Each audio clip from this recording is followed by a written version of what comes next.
Franguinho sem censura. A resenha esportiva em que a linha é não ter linha. Hoje é quarta-feira e o futebol não para. No Brasil, chegamos ao fim do Campeonato Brasileiro, mas tem muita conversa já para o próximo campeonato e ainda um rescaldinho do que passou. Mas agora os olhos do mundo do futebol se viram para Jeddah, na Arábia Saudita, onde o Al Ittihad já começou e está atropelando, acabando com o Auckland. Convenhamos, será que o Auckland tem mesmo gabarito para estar nesse Mundial de Clubes?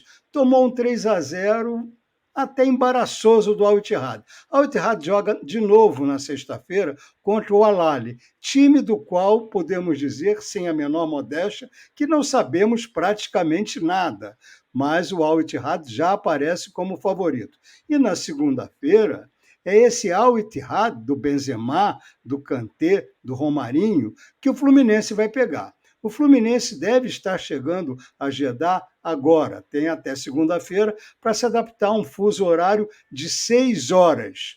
Quem vai falar sobre isso com a gente é o Luiz Quartarolo e o Jota Júnior. Amigos, Quartarolo, o que a gente pode esperar desse Mundial de Clubes? Sem dúvida, um futebol de alto nível. Mas quando começa esse futebol de alto nível? Tomara que a partir da segunda-feira. Se bem que ontem o Al Ittihad, que é o time do país sede da Arábia Saudita, com grandes nomes do futebol mundial, ou pelo menos fizeram sucesso no futebol mundial, deu um showzinho particular, né? Treinou bem contra o Auckland, deve passar fácil pelo Al Ahly lá do Egito. Você disse bem, a gente não sabe nada desse time. Talvez seja uma boa surpresa. Eu lembro vagamente do goleiro que eu acho que é da seleção egípcia, mas não tenho certeza, né? Realmente, o futebol egípcio, de vez em quando, faz alguma surpresa. Eu estava vendo o time que jogou aqui ontem, viu, Lito, Jota? O Marcelo Groi é o goleiro titular, aquele que foi campeoníssimo no Grêmio, foi um ótimo goleiro, né? O Fabinho, brasileiro, também joga lá. O Kanté, você já citou, o Al Sarrafi, que é um jogador que teve algum destaque por aí, mas que não se confirmou. O Romarinho, que a gente conhece, fez gol ontem, o Benzema, e o Kanté, que fez outro gol também. Ou seja, se você olhar o papel, né, é um time tão forte ou mais que o Fluminense, com nomes imponentes, principalmente Benzema e o Kanté. São jogadores que acho que o Fluminense não tem ninguém nesse nível no elenco, pelo que eles fizeram na Europa. Hoje eles jogam numa liga de segundo escalão, vamos colocar assim, embora em termos de riqueza, primeiro escalão. Mas é o jogo mais difícil, realmente, que vai acontecer para o Fluminense logo na estreia, e o primeiro jogo sempre tem um peso, né? Então é muito complicado, talvez, para o Fluminense a segunda-feira. Só que eu vou dizer uma coisa, torcedor do Fluminense, me entenda. Hoje não há um time na América do Sul que vá ganhar o Mundial. O Manchester City está sem o Haaland, ok, mas tem peça de reposição. E acho que o Haaland, se tiver a final, ele vai jogar e o Manchester deve chegar na final. É o grande favorito, mas favorito disparado. Hoje, nenhum time da América do Sul ganha de um europeu. Não é o Fluminense, é o Palmeiras, é o Corinthians, é o Flamengo, é o Boca Juniors, é o Nacional. Não há na América do Sul alguém que ganhe dos europeus, infelizmente. Então, o Fluminense é um time fadado a ser mais um brasileiro sem Mundial. Jota, não dá para negar esse raciocínio do Quartarolo, né? No final das contas, é o euro contra o real. É isso que entra em campo. Agora, o Manchester City... O peso, né? O peso também, que nunca esteve tão leve, né? E o Manchester City chega a Jeddah vindo da sua pior temporada por anos. Vai sem o Haaland. Você acha que isso basta para se sonhar, seja Al Ittihad, seja Fluminense, para se sonhar com uma vitória contra essa potência que é o Manchester City? Lito Quartarolo, meus amigos, um grande abraço. Sem entrar nas minúcias, né, das análises, claro que o Manchester City chega como favorito, né? Chega como favorito. Tá, tem o León do México, né, tem o Fluminense e tal. A gente pode argumentar por vários ângulos, né? Mas o City chega, mesmo com tudo isso que você colocou, ele chega como favorito. Mas a gente não pode esquecer também que esse Mundial, né, ele já aprontou algumas vezes, né? Que os clubes brasileiros o digam, né? Clubes brasileiros já perderam para times aí que o torcedor ali pergunta assim, mas que time? Que time é esse? E ontem até me perguntaram que mundial é esse, né? Que tem times aí que a gente não conhece. São os campeões de 6 continentes. A gente tem que passar isso para o torcedor, né? E mais o anfitrião. Então, na verdade, são 7. Um clube da Arábia Saudita, um da Conmebol, outro da UEFA, até marquei aqui, ó, da CAF, da AFC, da OFC. Então é isso. Esses clubes vão lá para como franco-atiradores, como a gente costuma dizer. Mas alguns têm qualidade. Alguns têm qualidade. Esse time, por exemplo, do Al Ittihad, aí do Romarinho e tal, demonstrou, como disse o Quartarolo, potencial. Claro, o potencial deles é outra coisa, né? Mas eles, sabe, você vai encaixando aqui, encaixando ali, e você acaba fazendo um bom, né, um bom tempero. Então, eu só faço esse alerta, viu, Lito, sobre, na história do Mundial, depois que passou a ter os campeões aí dos continentes, já tivemos algumas zebras, algumas surpresas, né? Não como campeões, evidentemente, mas derrubando alguns favoritos ao título desse Mundial. É verdade, Jota, é verdade. E entre as surpresas, eu manteria um olho no León, do México. Nós aqui temos uma certa tendência a menosprezar o futebol mexicano, porque é mais compassado, mas já tomamos surpresas desagradáveis com essa postura. Agora, surpresa desagradável não é o caso, mas surpresas para a gente aqui analisar. Gabigol, que vem do sua pior temporada, botou a boca no trombone, até de uma maneira mais, não vamos dizer agressiva, de uma maneira mais coloquial, falando que não jogou o ano inteiro com dor, o que convenhamos, 10 entre 10 jogadores profissionais jogam o ano inteiro com alguma dor.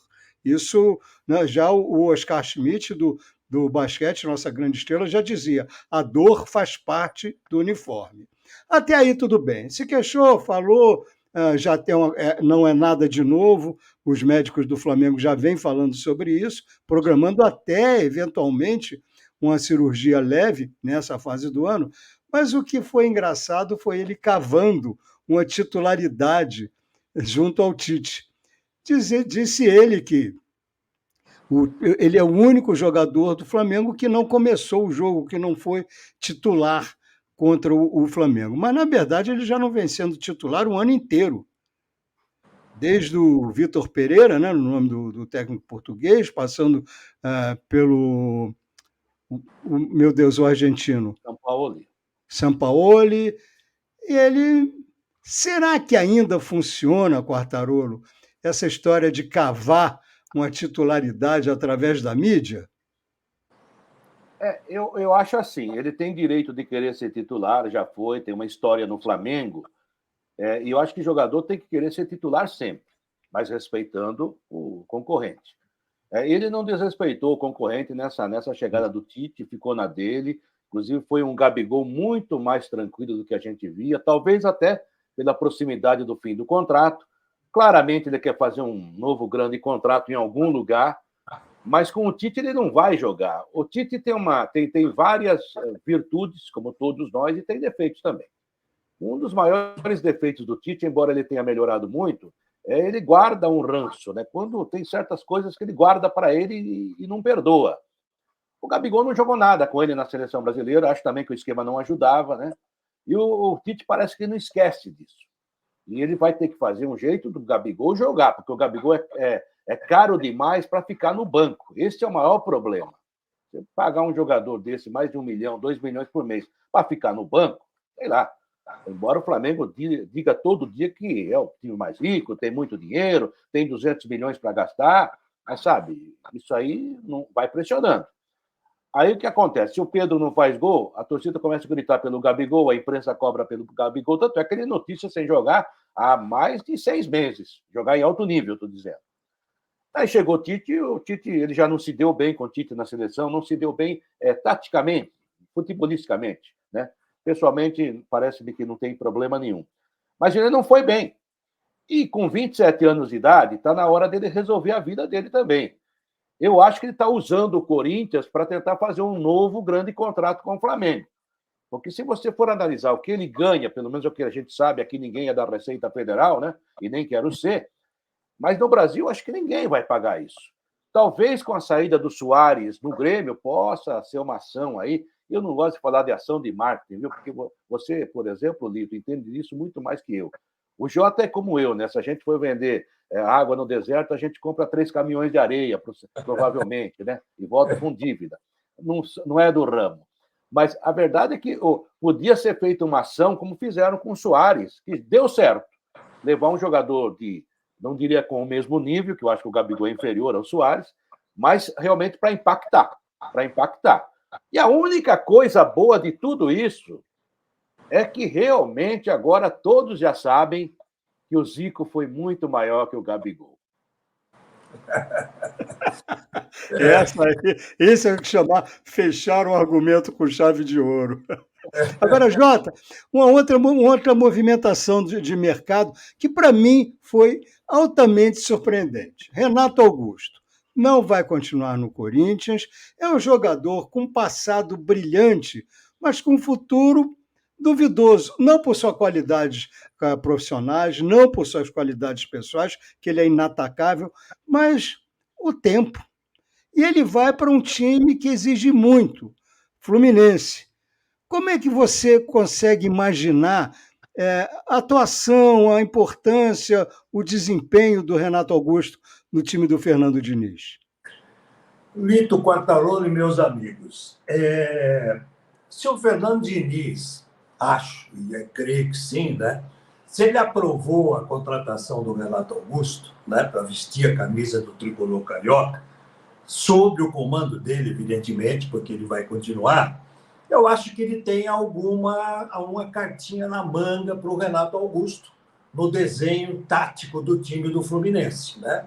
Porque é evidente que com toda a rodagem que ele tem, com a idade, aquela coisa toda, e o que o futebol profissional continua exigindo, especialmente de uns anos para cá, do jogador, é claro que o Diniz não vai chegar para o Renato Augusto e vai dizer o seguinte, Renato Augusto, você vai ter que ficar lá, mas você volta correndo aqui, marca aqui, cobre aqui, vai lá e faz um gol. É evidente que não. Ele vai ter que achar um encaixe para o Renato Augusto no desenho tático, no esquema tático dele para o time do Fluminense, né? E o Renato Augusto sabe, evidentemente, que o Fluminense na carreira dele, né, do Renato Augusto, é o último time da prateleira maior. É o último time, pelo menos eu entendo isso. Depois do Fluminense, se ele ainda for continuar jogando para encerrar a carreira e tal, daquela prateleira lá em cima, das grandes camisas do futebol brasileiro, o Fluminense é o último, né? Para onde ele iria depois, num time que a gente nem alcança lá para pegar a camisa do time lá em cima. Então é isso. O Diniz, ele estuda tanto futebol, ele é tão minucioso em relação à tática, que certamente ele já tem um plano para o Renato Augusto. Não sei se conversou com ele ou não, se justificou perante a diretoria, pode contratar que eu vou encaixar o Renato Augusto, não sei. Mas certamente, né, não viria ou não iria para o Fluminense o Renato Augusto se o Diniz dissesse, torcesse o nariz e abaixasse a cabeça na hora que o dirigente tivesse de comunicar. Jota, eu concordo com você também. Eu confesso que eu estou ansiosíssimo para ver como vai ser esse convívio Eu também. Renato Augusto e o time do Fluminense, né? Não estou sendo negativo, não. Eu tenho extrema admiração pelo Fernando Diniz, acho um técnico extremamente criativo e criativo com bons resultados, né? E também extrema admiração pelo futebol do Renato Augusto. Mas eu quero ver como ele vai se encaixar. Mas essa não é minha única dúvida quanto ao futuro, não. Essa semana saiu uma notícia que me deixou de cabelo em pé, né? A Netflix, essa gigante do streaming, ela está entrando no esporte, mas de uma maneira inesperada, uma maneira diferente. No Grande Prêmio de Las Vegas, de Fórmula 1, ela organizou, pagou a peso de ouro e transmitiu para o mundo inteiro um torneio de golfe entre os pilotos da Fórmula 1. Aliás, nesse torneio, se viu que o Carlos Sainz poderia ser um bom profissional de golfe. Agora ela vem com outra iniciativa. É um jogo que seria o jogo do ano do tênis profissional. Duas grandes estrelas do tênis espanhol e do tênis mundial. Rafael Nadal contra o Carlos Alcaraz. Vai ser um jogo transmitido apenas, exclusivamente pela Netflix. Nessa semana que passou também, a Premier League fez a venda de seus direitos, dos direitos de transmissão de seu futebol. Várias televisões do mundo inteiro compraram. Nenhum streaming comprou. Nenhum. Será que os streamings estão partindo para um novo caminho aí na transmissão dos eventos esportivos? Novos ventos estão soprando por aqui, Quartarolo? Eu não conheço tanto esse meio, a não ser, embora seja um meio de comunicação também, mas assim, a distância que eu posso dizer, observando, é que eles estão tentando criar eventos exclusivos, não é? Então, a partir do momento que você cria um evento exclusivo, você pode trabalhar esse evento, transmitir esse evento e vender esse evento, não é? Então, você começa a caminhar nessa direção.